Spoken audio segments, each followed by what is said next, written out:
By the time the dust settled in Red Hollow, everyone already believed they knew her worth, and it was close to nothing. The town had a way of measuring people like cattle, quick glances, quiet judgments, and final prices set without mercy. She stood near the rail fence on auction days or outside the mercantile on Sundays, spine straight, eyes steady, while whispers followed her boots across the dirt. Some said she was cursed. Others said she was slow in ways that mattered most to men who wanted wives that worked hard, spoke soft, and bore sons without trouble. No one asked her story. No one cared to. In Red Hollow, survival left little room for patience or kindness. She was called Allowin' Crow, a name as sharp as the bird stitched into her shawl, yet people spoke it like a warning. Ranch hands avoided her gaze. Women crossed the street when she passed. Men who once showed interest turned cold when they realized she would not bend, would not beg, and would not pretend to be smaller than she was. She carried old pain in her shoulders, the kind that came from years of being told she was a burden, an extra mouth, a wasted chance. Still, she worked when work was offered, cleaned when cleaning was needed, and kept her silence when silence was safer. Pride was the one thing she had never traded away. Beyond the town's broken fence line lived a man most folks feared more than they pitied. His ranch sat where the hills grew rough and the land refused to be tamed. His name was Calder Ashcroft, a name spoken low, not out of respect, but caution. Once, he had ridden with Apache blood in his veins and iron in his hands, a man known for strength and steady judgment. Then came the war, the fall from a horse that crushed bone and changed his walk forever, and the quiet years that followed. Calder returned to Red Hollow bent, scarred, and slower than before. Yet no less dangerous in the eyes of those who misunderstood him. He walked with a heavy cane carved from mesquite. His limp uneven, his face set in hard lines that weather had carved deep. Some called him broken. Others called him savage. Few remembered the man who once saved a wagon train in a flash flood, or the boy who had stood between soldiers and his Apache kin. Calder Ashcroft had learned early that belonging came at a cost, and he had paid it in blood and silence. Now he kept to his ranch, his horses, and the wide skies that never judged him. On the morning everything shifted, Red Hollow buzzed with its usual cruelty disguised as routine. The general store creaked with gossip, and the sun rose hard over the plains. Allowin stood near the hitching posts, waiting for a day's work that never came. She felt eyes on her back, measuring, dismissing, deciding she was not worth the effort. Her hands were rough, her dress plain, but her eyes held something restless, something unbroken. She had learned not to look hopeful. Hope only invited disappointment. That was when Calder Ashcroft rode into town. His horse was older, steady, and scarred much like its rider. The sound of hooves turned heads, not in welcome, but curiosity edged with unease. Calder dismounted slowly, favoring his left side, and leaned into his cane as he surveyed the street. His gaze moved past the laughing men, past the polished boots and false smiles, until it settled on Allowin' Crow. Something in her stillness caught him. Not beauty, not weakness, but endurance. He recognized it because it lived in him too. Allowin felt the weight of that look and lifted her chin. She expected the same judgment she had known all her life. Instead, she found the man studying her as if she were land he meant to understand, not conquer. His eyes were dark and sharp, carrying years of loss, yet there was no mockery in them. No hunger either. Just recognition. Whispers spread fast. Why was Ashcroft staring at the girl no one wanted? Had he finally gone mad? Someone laughed. Someone else spat into the dirt. Calder ignored them all. He approached her with measured steps, the cane tapping a slow rhythm against the ground. Allowin did not step back. Fear had long since worn itself thin inside her. When he stopped in front of her, the space between them felt charged. As if the air itself was waiting, they spoke only a few words, but the town leaned in, hungry for spectacle. Calder asked her name. She gave it without apology. He asked where she lived. She answered honestly. Then he said something no one expected, something that cut through Red Hollow like a blade through dry grass. He told her she was perfect for him. Laughter broke out, sharp and cruel. Perfect for what? They sneered. For a broken rancher who could barely ride. For a man who lived alone because no woman would have him. For a life of hard ground and harder winters. Calder did not flinch. Ilawan did not smile. She searched his face, looking for the trick, the insult hidden beneath the words. She found none. Calder Ashcroft was not offering rescue. He was offering partnership. Land that needed care. Horses that required patience. A life where silence was not punishment but peace. Yet nothing came without cost. The ranch lay near old Apache trails and unsettled ground. Rumors spoke of disputes, of men who wanted Ashcroft's land and would not stop at threats. Taking Ilawan there would put her in the path of danger she had never known. The town saw only scandal.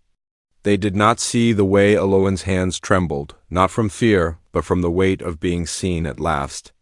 They did not hear the quiet understanding in Calder's voice when he spoke of work instead of ownership, of choice instead of debt. Still, Ilawan hesitated. A lifetime of rejection does not loosen its grip easily. Trust, once broken, becomes a fragile thing. As the sun climbed higher and the murmurs grew louder, Ilawan realized this moment would decide more than where she slept. It would decide whether she remained the woman everyone dismissed or stepped into a future no one could define for her. Calder waited, leaning on his cane, offering no promises beyond honesty. The town held its breath, ready to tear them both apart. Ilawan looked past the dirt street, past the watching eyes, and imagined the open land beyond Red Hollow. She imagined storms, long nights, and a man as scarred as she was, standing beside her rather than above her. She took one step forward, not yet agreeing, not yet refusing, and in that fragile space between choice and consequence, unseen forces began to move, setting the stage for a reckoning that would test them both far beyond.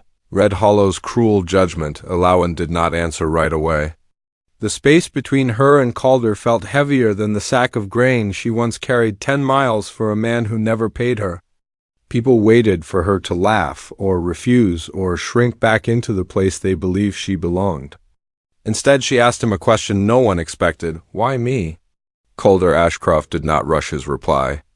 He shifted his weight, the cane sinking slightly into the dirt, and looked past her shoulder toward the open land beyond Red Hollow. Because you know how to stand when the ground turns against you, he said. And because I do not need fixing, I need truth. Those words followed Ilawan long after she turned away from the crowd. She did not agree. She did not decline. She walked back to the narrow room she rented behind the livery, closed the door, and sat on the edge of the bed until night fell. Outside, Red Hollow talked itself hoarse. Inside, Ilawan faced a war she had never fought before. The battle between fear and possibility. Her past was stitched with quiet cruelty. She had been raised by a woman hardened by loss, then passed through households that treated her like an unpaid debt. Men saw her as work without warmth, a pair of hands with no future.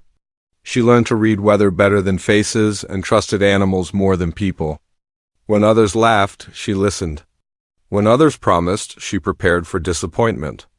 Every lesson had taught her the same thing: do not expect to be chosen. Calder Ashcroft rode back to his ranch alone that evening, the shape of Ilawan's stillness riding with him like a shadow. The land greeted him with familiar silence: juniper wind, dry grass, and the distant cry of a hawk.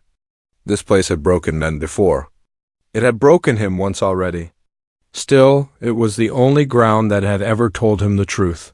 His past was carved into the hills as deeply as his footprints.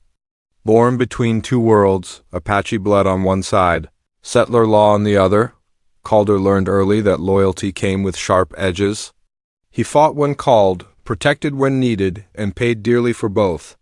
The injury that crushed his leg came during a night raid gone wrong, a fall into darkness that changed his body and his standing. The men he once rode beside moved on. Calder returned to land that wanted him but demanded everything in return. The ranch itself was a mystery Red Hollow preferred not to understand. Old stone markers stood near the creek, symbols older than the town, watched by elders who remembered when those hills were not owned, only respected. Calder kept the markers clean. He spoke to the land before he worked it. Some called it superstition. Others called it dangerous. More than once, men had hinted they wanted his acreage, especially after rumors of a rail spur spread through the valley. That night, Calder sat by the fire and sharpened a blade worn smooth by years of use. He thought of the way Alawan held her ground, not with defiance, but with resolve. He had seen that look before, in warriors who knew the cost of survival and paid it anyway. Bringing her to the ranch would draw attention. It would invite questions and threats he had managed to avoid by staying alone. Still, the idea of returning to silence without her felt like surrender. Morning came hard and bright. Alawan rose before dawn, as she always did, and walked the edge of town where the ground turned rocky and unforgiving. She needed space to think. She remembered Calder's words and hated how deeply they settled. Perfect for me. No one had ever spoken to her like that. Not as an object. Not as a mistake. As a choice. As she walked, she noticed signs others ignored. Hoofprints too fresh to belong to town riders. Wagon tracks cutting off toward Calder's land. Men had been scouting, measuring, waiting. Alawan's stomach tightened. Red Hollow did not tolerate difference, and it certainly did not tolerate those who refused to be owned. Back in town, a man named Rourke Flint leaned against the saloon rail, watching the horizon. His smile was thin, his eyes sharp with calculation. Rourke dealt in land and leverage, and Calder Ashcroft's ranch had long been a prize he could not claim. The rumors of a woman joining Ashcroft's household amused him at first. Then they angered him. A man alone was easier to pressure. A man with something to lose was far more interesting. By midday, Calder returned to town, not for Alawan, but for supplies. The air shifted when he arrived. Conversations dulled. Eyes followed him. He moved with purpose, his limp more pronounced after the long ride, yet his presence filled space others avoided. He did not seek Alawan out. He did not need to.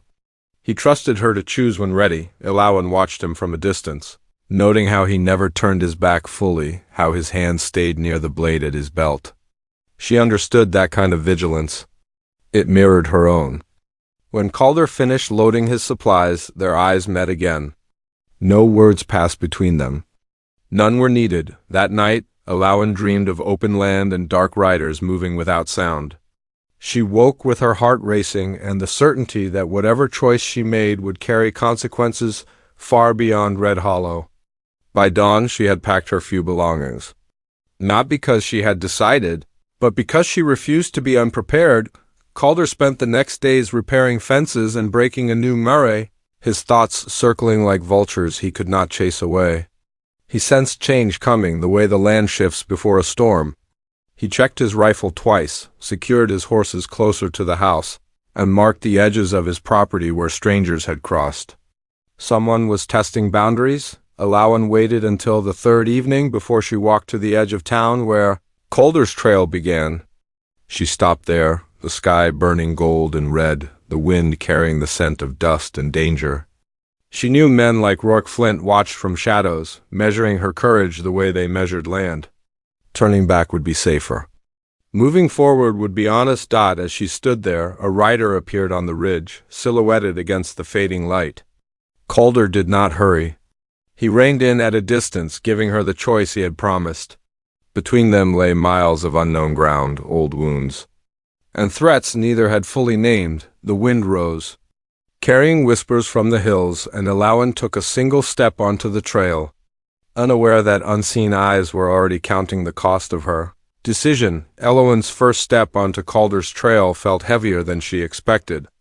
The dust rose in little clouds, carrying the scent of sagebrush and distant rain. Every crunch of her boots on the dry ground echoed against the hills, and she could feel the weight of the town's eyes on her, even miles away. Red Hollow had not yet forgotten her or the audacity of Calder Ashcroft for claiming her as choice instead of burden. Whispers would follow her, but for now, the open land held its own kind of judgment, raw, impartial, and indifferent. Calder rode beside her in silence, letting the rhythm of the horse and the uneven trail speak for them. He glanced at her once, dark eyes unreadable, then returned his gaze to the horizon. This is no easy place, he said finally. It will test you. It will test me. And it will ask questions neither of us can answer yet. Ilawan swallowed the lump in her throat. She had faced harsh winters, scorned neighbors, and long, lonely nights.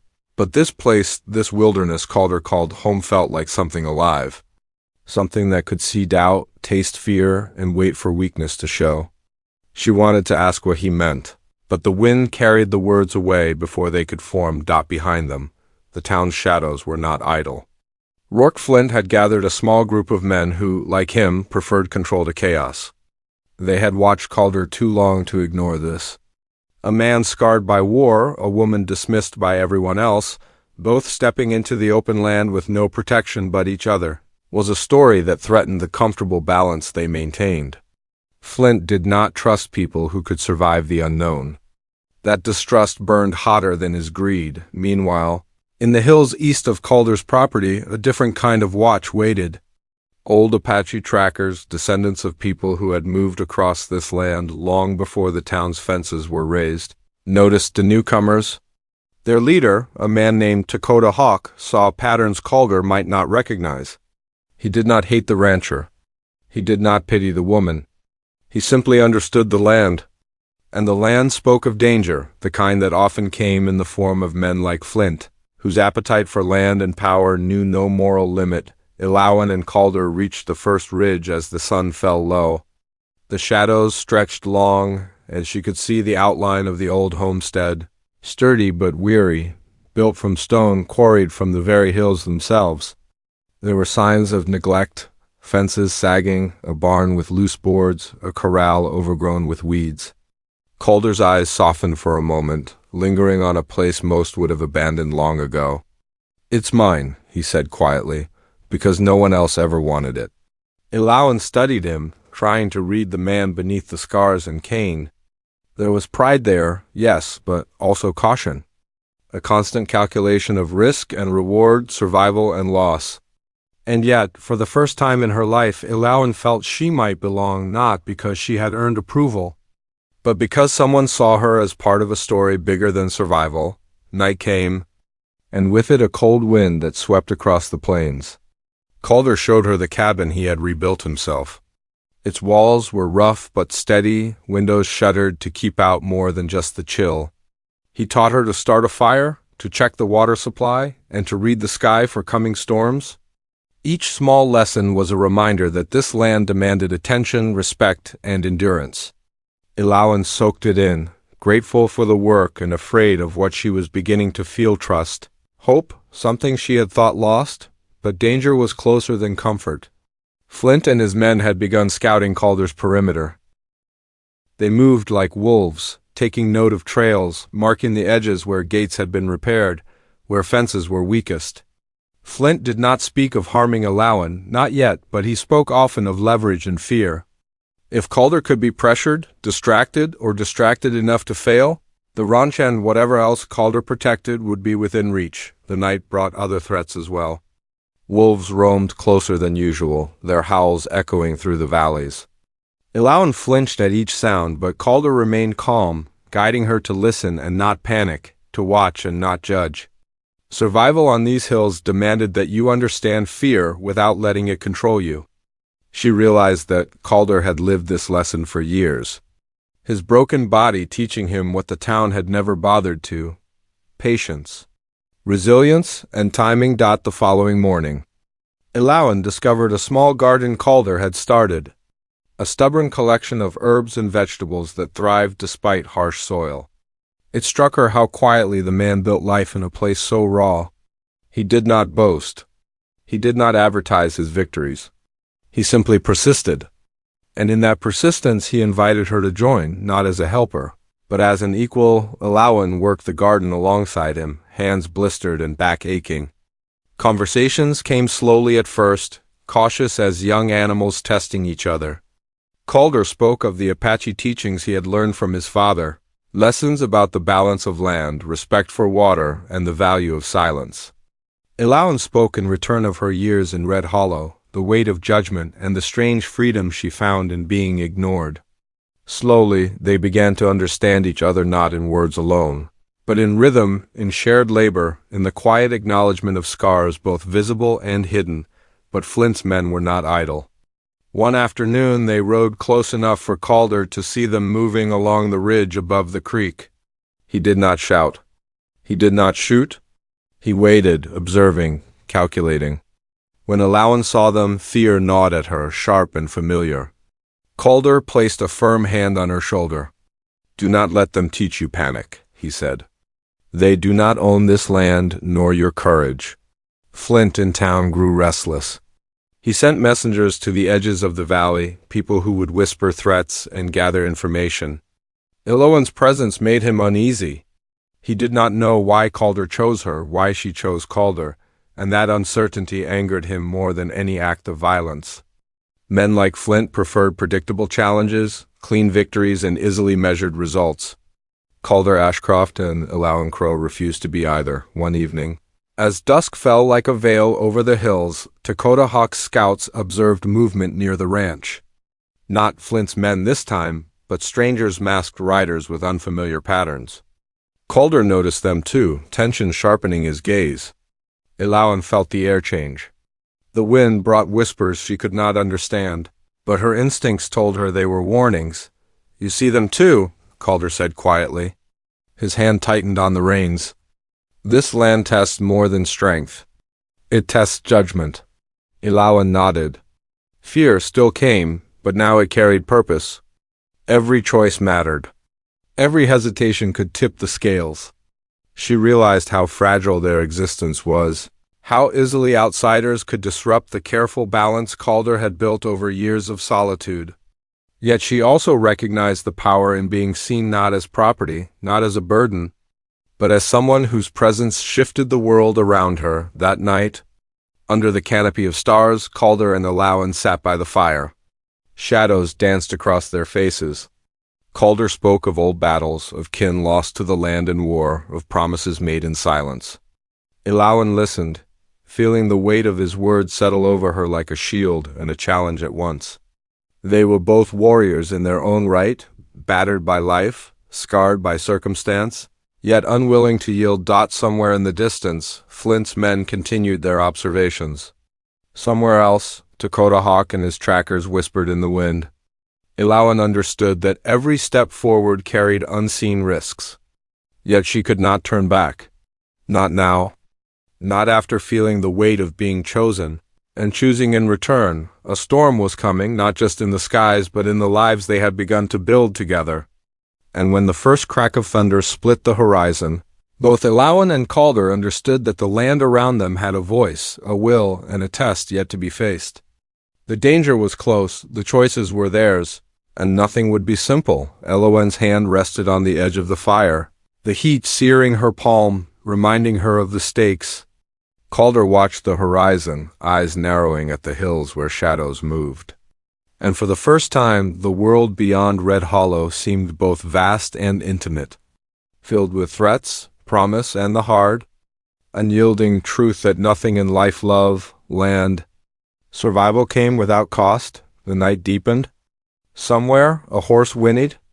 A distant figure moved against the trees. Alawan held her breath. Calder's hand fell on her shoulder. "We cannot know what comes next," he said. "But we can meet it together." And together they waited, the land holding its secrets, the hills whispering of danger, and the shadows of Red Hollow creeping closer. Even as the stars shone cold above them, the wind came sharper the next morning, carrying a chill that bit through even the thickest layers. Alawan rose before dawn, the horizon painted with bruised colors of violet and gold.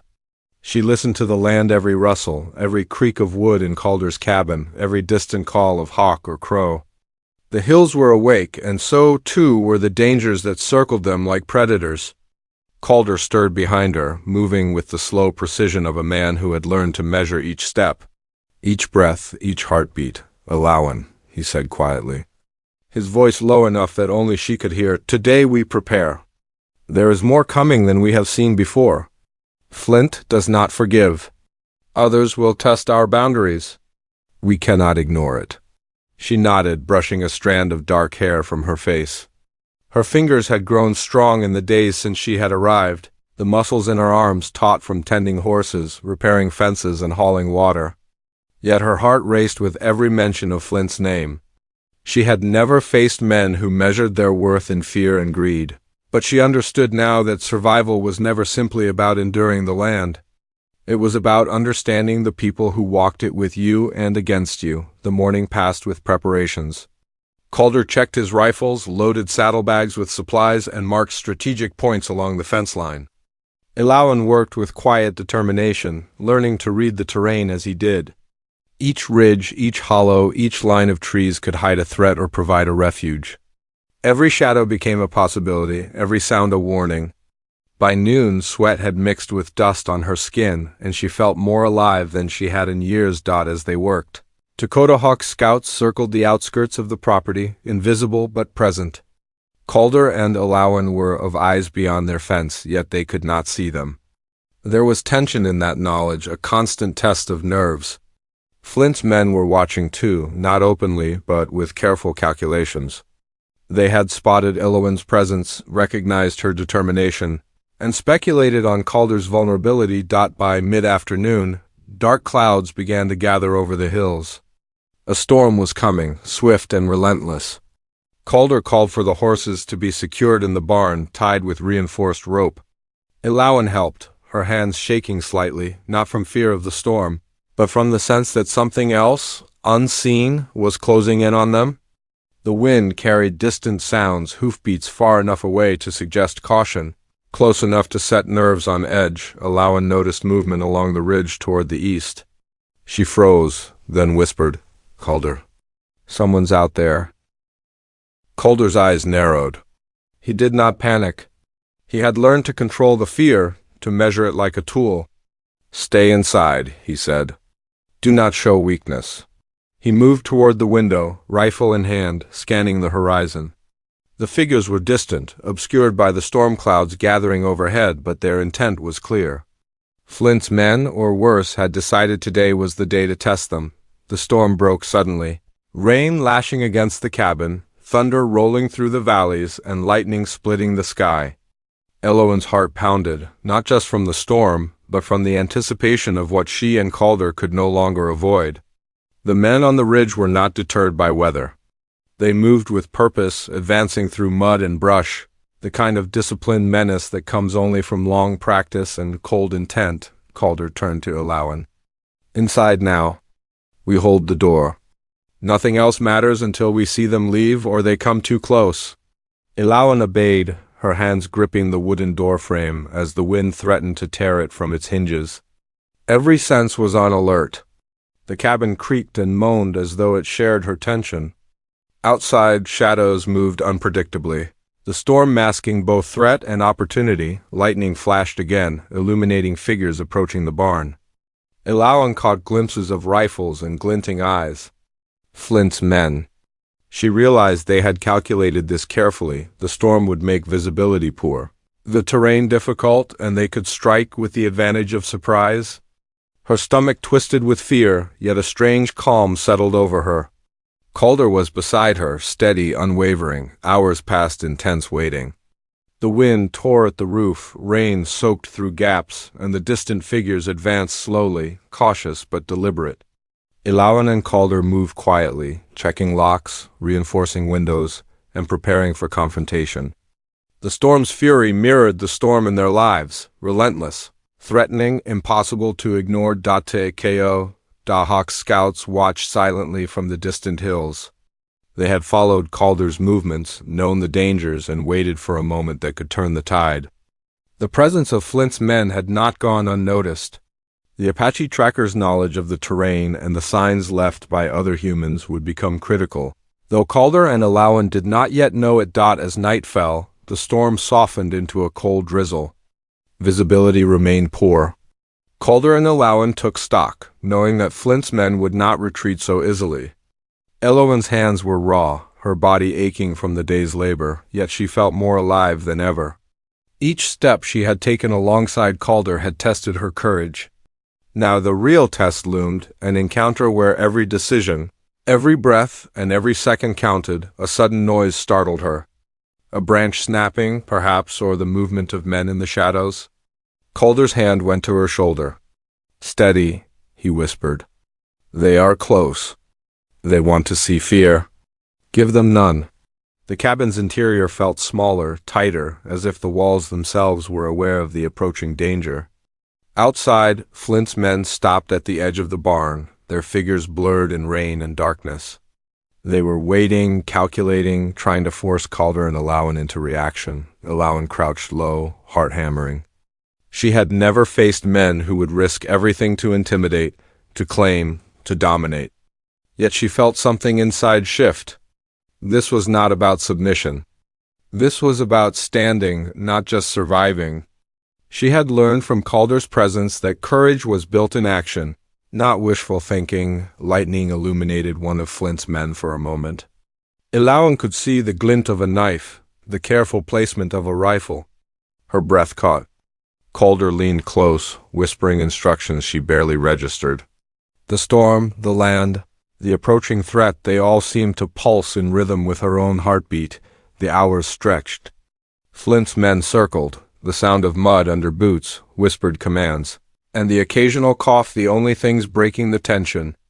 The land itself seemed to hold its breath, as if aware that the confrontation would not just test Calder and Alawan, but the very claim of this place. Alawan thought of Red Hollow, of the whispers of years of being dismissed. She thought of Calder, bent but unbroken, and of the quiet lessons he had taught her. Survival here was not enough. They needed cunning, endurance, and unity. Flint's men underestimated them both, and that was their advantage. A sudden flash of movement from the ridge drew her gaze. Dakota Hawk's scouts, finally intervening, sent Flint's men scattering into the cover of trees. The rain-slicked ground made pursuit difficult. Calder saw it too, his eyes narrowing, lips pressed together. Yet Flint's men were not gone entirely. They would return, and next time they would be more determined, more dangerous. Alawan felt the tension unwind slightly, but the storm within her remained.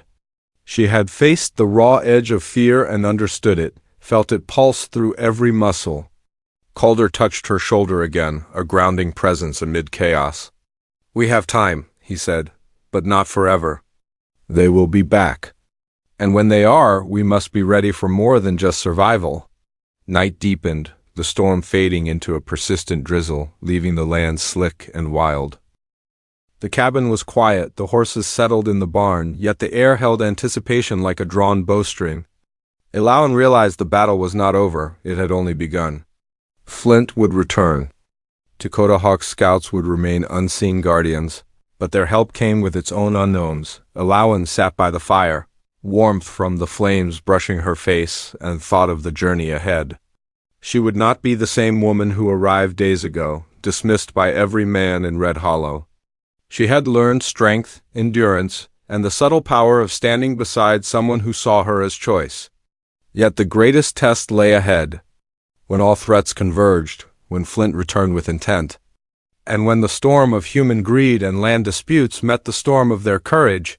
Calder joined her at the fire, Kane resting across his knees, eyes scanning the darkness beyond the cabin. "Whatever comes," he said quietly, "we face it together. No turning back. No regrets." Alawan met his gaze, and for the first time, the fear that had lived in her bones for years felt like a tool, not a chain. She understood the stakes, the danger, and the fragile nature of trust. But she also understood that courage, when paired with loyalty and skill, could turn even the direst moments into possibility. The night pressed on, cold and relentless, carrying with it the distant echoes of Flint's plotting, the silent vigilance of Dakota Hawk's scouts, and the unspoken bond forming between Calder and Alawan. Somewhere beyond the hills, the next storm was already taking shape, a culmination of threats, choices, and tests. Every heartbeat, every decision, every glance toward the shadows mattered now more than ever, and as the fire crackled between them, they both knew that the days ahead would demand everything's strength. Cunning, endurance, and trust before the dawn could bring the promise of safety, the chance for home, and the fragile hope of a future built together. The climax of their struggle was drawing near, the tension at its peak with every shadow, every whisper, and every drop of rain carrying the weight of what was yet to come, the storm that had been gathering over. Calder's land finally broke in full force, sweeping the hills with wind and rain that rattled the cabin walls and sent mud sliding down the slopes. Flint's men, emboldened by their previous encounters, had returned, thinking the weather would give them advantage. They crept along the ridge, guns raised, faces set with calculation, unaware that Calder and Alawan had anticipated their return. The land itself seemed to rise against them, the slippery slopes and tangled brush slowing their advance. Every misstep magnified by the pounding rain. Inside the cabin, Calder moved with a quiet, precise energy that came from years of experience. Alawan worked beside him, steady despite the storm, passing supplies, checking locks, and keeping the fire alive against the chill. Every action had meaning, every glance carried instruction. They did not speak more than necessary, letting their shared understanding guide them. Each knew the other's strength, the other's instincts, and that unspoken bond became a force stronger than fear. Outside, Flint's men paused, their patience fraying as the storm worsened. Lightning illuminated the ridge, revealing a figure that had not been there before. Dakota Hawk stepped forward from the tree line, scouts behind him like shadows. They had watched Calder's movements, understood the threat, and now chose to act. Flint's men froze, recognizing too late that the land itself had allies, and that knowledge, patience, and strategy could outweigh brute force. Alawan's heart pounded as she watched the standoff unfold. This was not just about land. It was about claiming one's place in a world that often dismissed the unwilling and underestimated the determined. Flint's men faltered under the combined presence of Calder and Dakota Hawk's scouts, and in that moment Alawan realized how much she had grown. She had once been useless in the eyes of men, overlooked and undervalued. Now, standing beside Calder, she was part of a force they could not ignore. The confrontation ended swiftly. Flint's men retreated down the ridge, slipping and cursing, leaving behind nothing but the echo of their failure and the proof that strength tempered with intelligence was always formidable. Calder and Alawan stood side by side, watching the last of the figures disappear into the storm. Relief washed over them, but it was tempered by exhaustion and awareness that vigilance must remain. The land was never quiet for long, and those who coveted it rarely gave up once the danger had passed. Calder and Alawan took stock of the ranch. The fences had held, the horses were safe, and the cabin, though battered, remained intact. The storm left behind a fresh smell of rain on soil, a cleansing that felt symbolic. Calder finally allowed himself to exhale, the tension in his body slowly unwinding. He looked at Alawan and smiled, a rare expression that carried warmth and relief. "You held steady," he said, voice low but sincere. "I knew you would, I just did not know how much I needed you to." Alawan laughed softly, the sound mingling with the patter of rain on the roof. "I had good teacher," she replied. "You made it impossible to panic." In the days that followed, the land seemed to breathe with them. The ranch, once quiet and lonely, became a place of purpose and rebuilding. Alawan worked alongside Calder, mending fences, tending the garden, and caring for the horses. Each day brought small victories. A reminder that survival was not merely about endurance, but about cultivating life, trust, and partnership.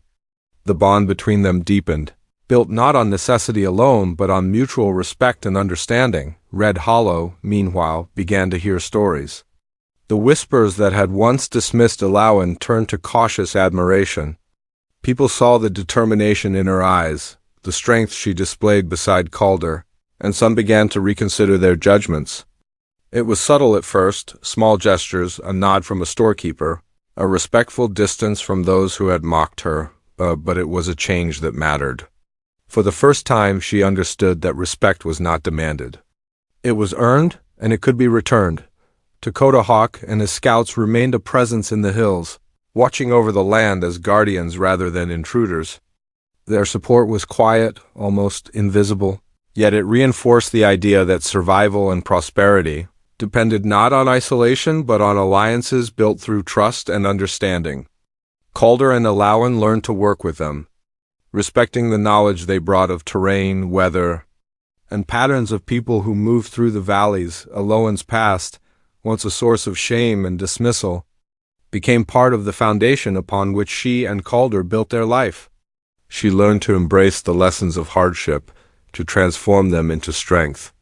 She no longer measured herself by the approval of men in Red Hollow, but by the integrity of her actions, the steadiness of her choices, and the trust she had earned from Calder and the land itself. Calder, too, found healing. The loneliness and scars that had once defined him were softened by the presence of Alawan. Her perspective, her resilience, her willingness to stand and work beside him, reminded him that strength was not measured by survival alone, but by the capacity to trust and to share life with someone who saw you fully. Together, they rebuilt not only the physical structures of the ranch, but also the emotional foundations that had been shattered by past losses. One crisp morning, after the rains had cleared and the hills shimmered with fresh green, Calder led Alawan to the ridge overlooking the ranch. The sun rose over the distant plains, casting gold across the fields and illuminating the cabin, fences, and animals that thrived despite the harshness of the land. Calder reached out and took her hand, his grip firm and reassuring. "This land, this life," he said, voice steady. "It was never meant to be easy. But it is ours. Together we can face anything." Alawan squeezed his hand, the weight of their journey and the storms they had endured settling into quiet pride. "I see that now," she said. "It's not just surviving anymore. It's building, protecting, choosing each other every day." Weeks turned into months, and life on the ranch settled into a rhythm that blended hard work with moments of quiet joy. The garden flourished, horses grew strong, and the cabin, once battered and lonely, became a home filled with laughter, shared meals, and quiet evenings by the fire.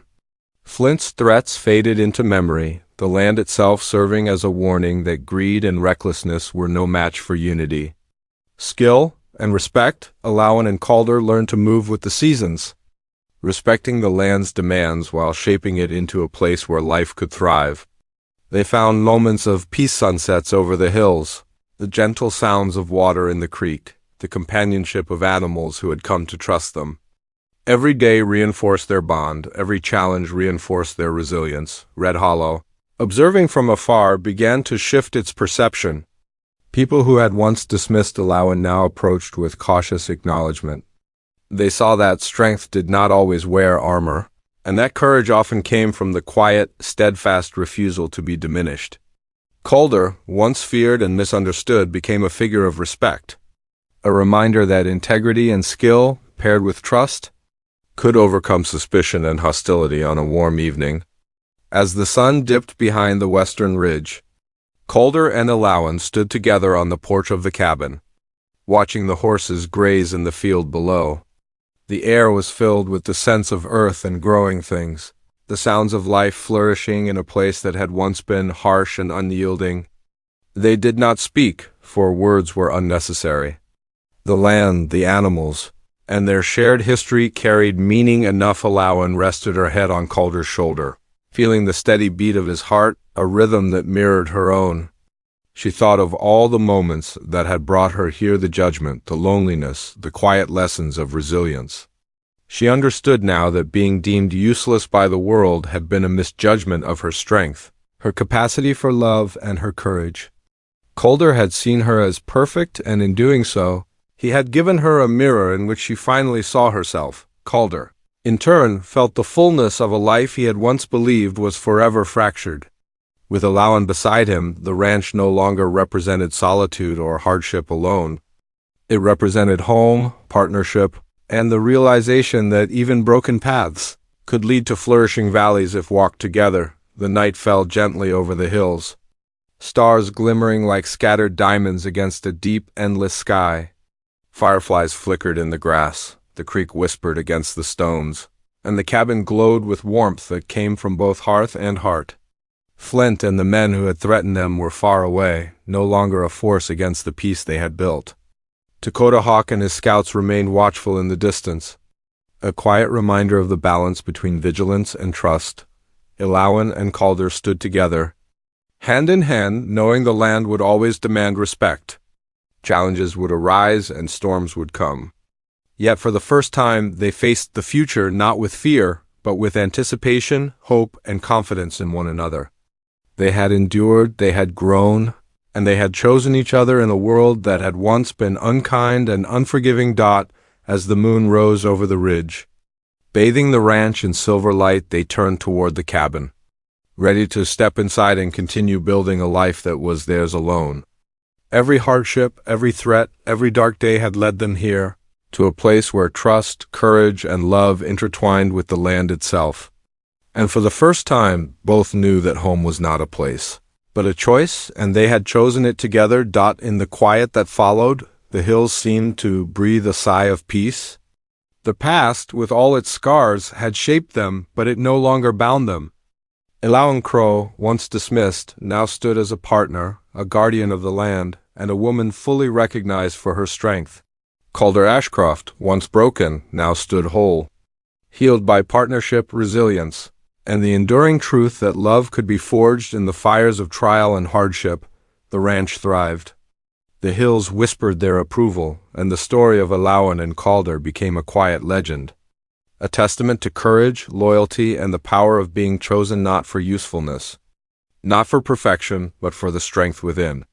And as the stars twinkled overhead, the fireflies danced in the fields, and the creek continued its endless song. The land itself seemed to promise that this hard-won happiness was not fleeting, but lasting. Together they faced the dawn of every new day, knowing that whatever challenges came, they would meet them side by side, stronger, braver, and unbroken. The future was theirs, forged from struggle, trust, and the unwavering belief that the greatest victories were those built with patience, courage, and love. Elawan smiled at Calder, feeling the warmth of both fire and heart. Calder returned the look, his eyes steady and sure. And as the night settled over the hills, one truth was clear: they had found home.